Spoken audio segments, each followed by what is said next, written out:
Talk us through some of the confusion surrounding this and what exactly happened yesterday to cause that. A news report out of I think it was the Times in London, which an unknown source said it was close to the Japanese government. But as you just reported, the Japanese Prime Minister stood in Parliament yesterday afternoon in Tokyo and said the games are on. And just earlier, not last night, night before, Thomas Bach, the President of the International Olympic Committee, had also confirmed that the games are on. As I said yesterday in our media conference, they're going to be a very different games, very much athlete-centred. All the ceremonies and things of that nature will be cut back. And decisions around spectators and things of that nature are still to be made. But even with all those changes, are you 100% confident that they will go ahead in some format? Yes, we are, and that's what we're planning to do. Is it going to be challenging? Yes, it's going to be very challenging for the hosts and for the IOC, but they've been working on this since the postponement of the games were announced last year. They've put in place protocols, procedures, they've got scenarios, there's special playbooks for each of the stakeholders, athletes, coaches, media, about what's expected. All the things that we've been doing here in Australia around keeping safe with the social distancing, wearing masks, hand cleanliness, those things will still be there and to protect the athletes and protect the Japanese people. And also importantly is the testing regime will be very strong. Athletes will arrive only 4 days before their event and leave 48 hours after the event. Okay, so that was one of the questions that I wanted to get to. So is that confirmed now, the 4 days, because there was a lot of talk about how exactly it would be done. Is that what they're saying at the moment? The plan is that the competitors will be flown in 4 days before? Yes, they are, and and we, the Australian Olympic Committee, I'd started that planning already. That when our rowing team and swimming team, finished in the first week of the games, we were going to bring them home to take the load off the village. So for us, it's part of just confirming what we've already got planned.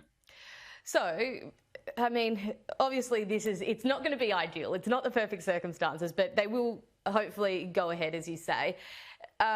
These poor athletes, these people train their entire life. This is their life goal, to get to the Olympics, and hopefully some of them bring back some gold medals for us. But how hard has it been for them to adapt to this? I mean, they were all supposed to reach their peak last year for the Olympics. It's been delayed by a year, and now they're going to have a 4-day turnaround in a foreign country before they get up and hopefully do their best race of their life. Well, yeah, it won't quite be a 4-day turnaround because we'll be assembling the team here in Australia. Some of the athletes, of course, will be coming from competitions perhaps in other parts of the world, but we'll be assembling the team here in Tokyo a couple of weeks before departure to ensure, again, that health and safety aspect. And then very fortunate for the Australian team, it's only a 9-hour flight to Tokyo in the same time, roughly the same time zone. So that turnaround's not too bad for Australian athletes. To answer your other part of your question there, yeah, look, it has been tough. It's been tough on a lot of people, but the athletes have doubled down. They're committed for exactly the reasons you mentioned. That it's an opportunity of their career. For some, this may be the only games they attend. For some, this will be the last games they attend. So it's very important to them. So that's why the IOC and the organising committee and government in Tokyo and all the national Olympic committees around the world are so committed to make these games happen and focused on the athletes and the competitions. As said, it's a pity some of the other things will be toned down, but the athletes want to compete and we want to make sure they have every opportunity for success.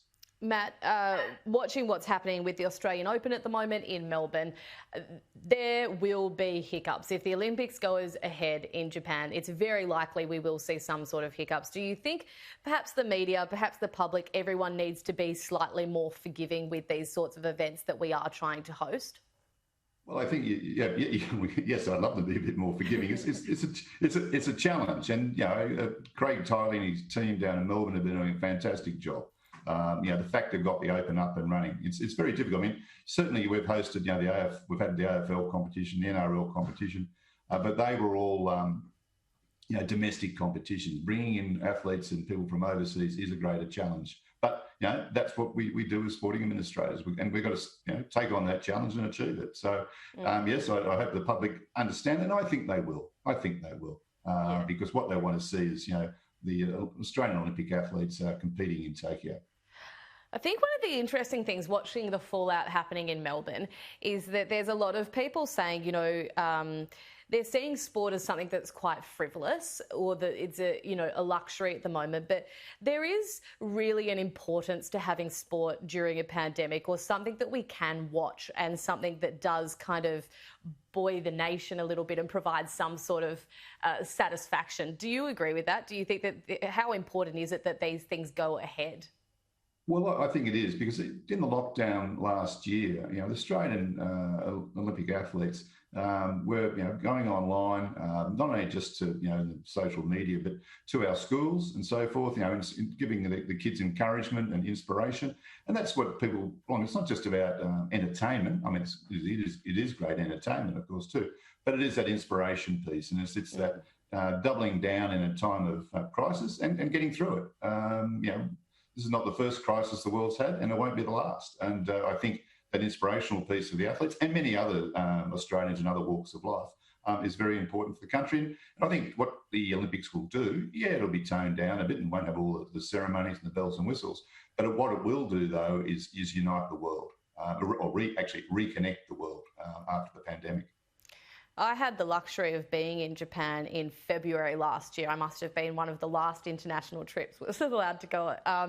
The city of Tokyo looked incredible. How much sympathy do you have for the Japanese government that they've invested all of this money into what would have just been the most incredible games, the facilities they have over there? And of course, they'll still get to use them, but it won't be the same.